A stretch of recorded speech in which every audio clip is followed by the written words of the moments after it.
In the red corner, standing at 6 feet 3 inches tall, weighing in at a lean 226 pounds and sporting a body as if it had been moulded by the shadow Dorian Yates, the True Brit himself, Frank Bruno. Frank would be coming into this fight on the back of his loss to Tim Witherspoon for the heavyweight championship title, looking to regain his confidence and looking to get back to his knockout ways. His opponent for the evening would be a fighter known for his quick hands in the ring, and even quicker hands with the draw, the fighting cowboy James Tillis. Tillis would be coming into this fight with a wealth of experience, knocking on the door of 50 pro fights and having been in with some of the best the 80s heavyweight boxing had to offer. We transport ourselves back to 1983 London, where the beer was cheap and the £1 coin was introduced to British circulation. But amongst the free-flowing lager and the wads of £1 notes was a fighter looking to get back up and dust himself off after being bucked from his horse in knockout fashion by the champion Tim Witherspoon, a fight Bruno was favoured to win.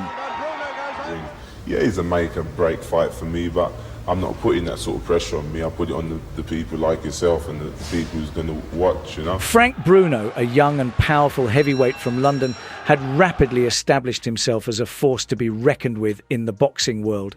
Standing tall, Bruno was an imposing figure in the ring, known for his tremendous punching power and muscular physique.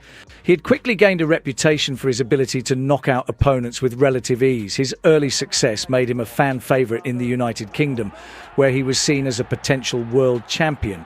However, despite his impressive start, there were lingering doubts about Bruno's ability to handle more seasoned and skilled opponents. This would come to light in the Bone Crusher and Witherspoon fights, both fights where Frank was in it right up until the last blow. Bruno would be looking to raise the roof on the seasoned heavyweight, travelling from across the pond to the heart of London's boxing Wembley Arena. James Quick Tillis, known as the fighting cowboy, was often seen wearing a Stetson and sporting a pair of chaps, was a vastly different opponent compared to those Bruno had previously faced. Tillis, a native of the oil capital of the world, Tulsa, Oklahoma, was a well-known figure in the heavyweight division. Although he had never won a world title, he had fought and performed admirably against some of the top contenders of the time, including Mike Weaver, Ernie Shavers and boxing's bad boy Mike Tyson. Tillis was known for his speed, agility and resilience, qualities that had earned him respect in the boxing community. By the time he was matched against Bruno, Tillis had a mixed record, with most of his losses coming against top-tier opponents. Unlike Bruno, whose reputation was built on brute strength, Tillis was a boxer who relied on his technical skills and ring experience. We join our fighters in the main bout of the night, Frank Bruno versus the fighting cowboy James Tillis, with old friend Harry Carpenter on the microphone talking his way through the fight. With him, a very special guest sat ringside for the commentary. Welcome to Wembley, Mike. Thank you very much, Harry. Just give us your opinion on how you think this might go. Well, this is going to be an interesting fight because Frank Bruno's coming off a layoff and being knocked out by the heavyweight champion of the world, and James Tillis is coming off a couple of defeats, and you never know what that might do for your confidence. But in a camp training with Bruno once, Tillis was there, and I think Tillis feels very confident that he can handle Bruno. And it's going to be funny to see because I'm sure Bruno knows he has to put up a good showing if he wants a shot at the title, and we should be in for a very dandy fight.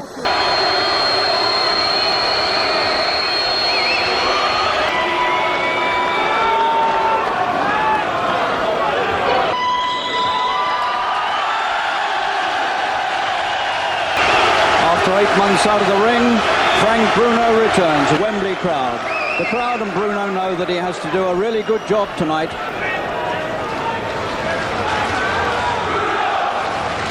Ladies and gentlemen, we now come to the main event of the evening. 10 rounds, 3 minutes each round. From Wandsworth, London, Frank Bruno.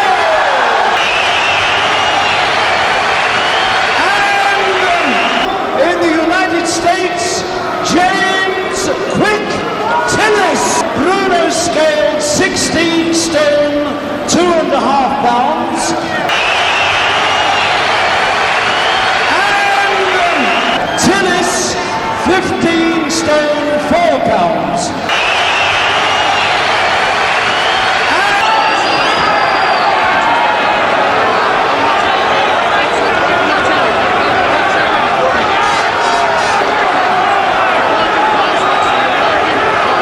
After a final face-to-face, both fighters would have hoped they had done enough in the build-up to this fight, leaving nothing in the gym. With an eagle-eyed world champion sat ringside watching every punch slip and fall, both Frank and Quick Tillis would have to bring their A-game. If ever he's had a crowd on his side, Bruno's got the crowd on his side tonight. And he 5.5 years ago fought for the WBA heavyweight title and was after that.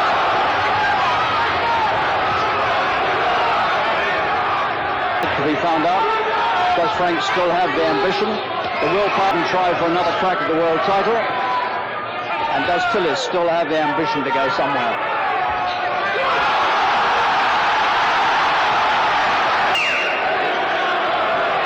Big Frank looks...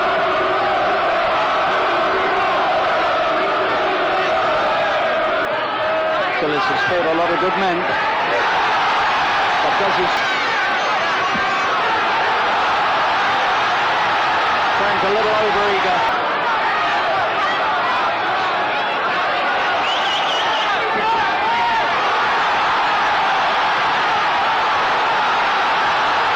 Bruno trying to work inside, that's not where he works best, but he's... all the time staying close. A good starter, but a lazy finisher.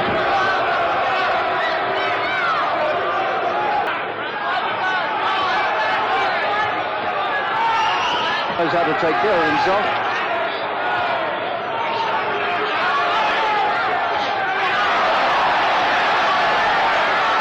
And lazy. Let's head back. Tillis looks dangerous with the right hand.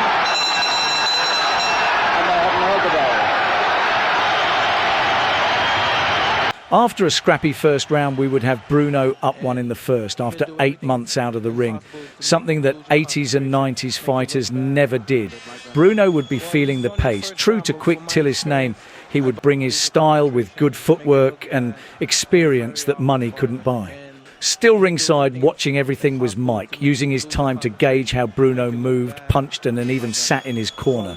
These psychological battles are what really made the difference at the top end. Equally, Bruno would know that Mike was watching intently.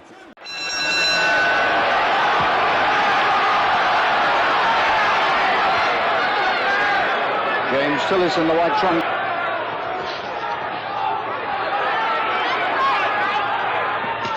This is accustomed to meeting. He's there.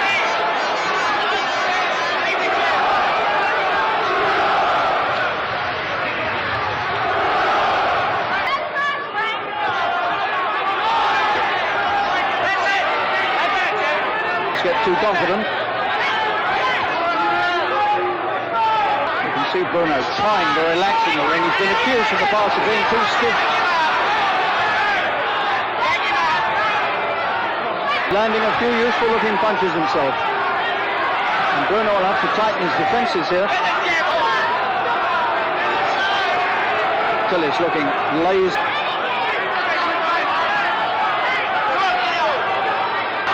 Under a bit of pressure here.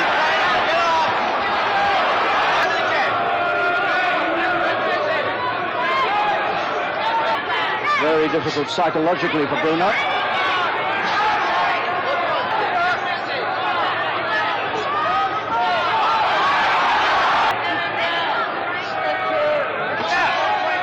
And this has not been a good round. Tightening up.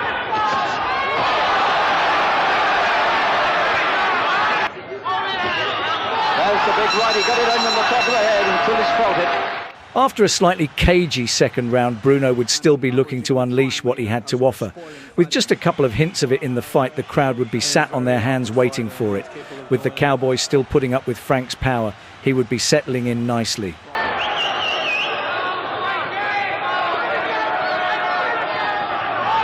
Really feeling his way back in. That from Bruno. If he could keep that going, he'd have some success.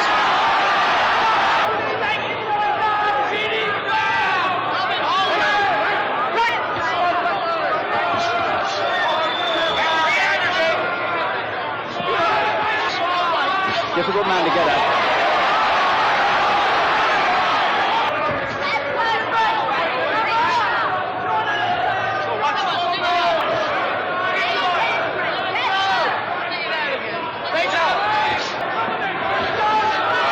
a low punch.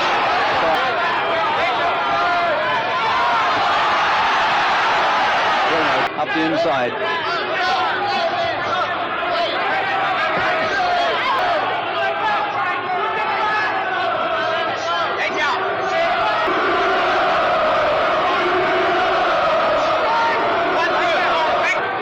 Loops that right hand over the top, and he finds Bruno very easy to catch with it.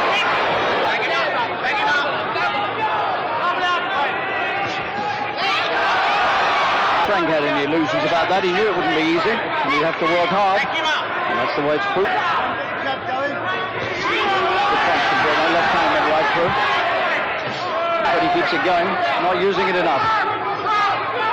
The Cowboy showing his experience in the third round, taking everything Frank Bruno would throw at him. Bruno would have bits and pieces in the round but wouldn't capitalise on his main efforts. Would the Brit get his chance, or would Quick Tillis beat him to the punch? In South London.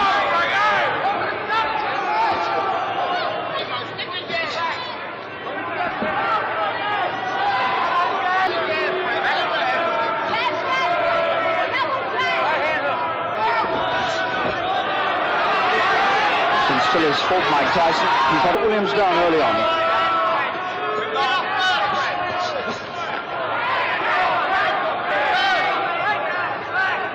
Come on. 6 pounds heavier than when he fought Mike. Bruno catches.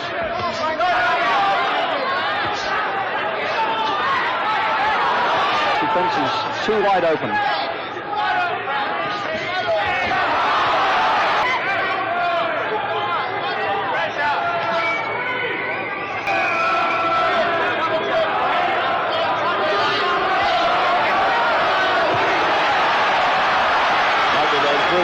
Again to the top of his jaw yet.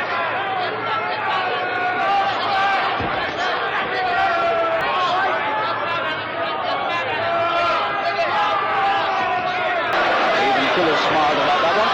He's not smiling about those. That's the best combination. Now he needs to follow that up, and he keeps it going, not using it enough.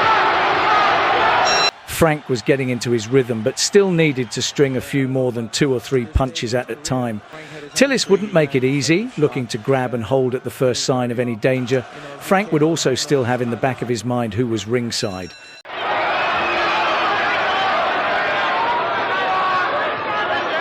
No knockdowns.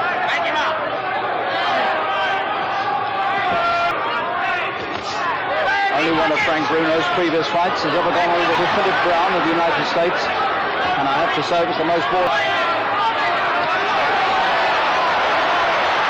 Bruno's entire career a big time.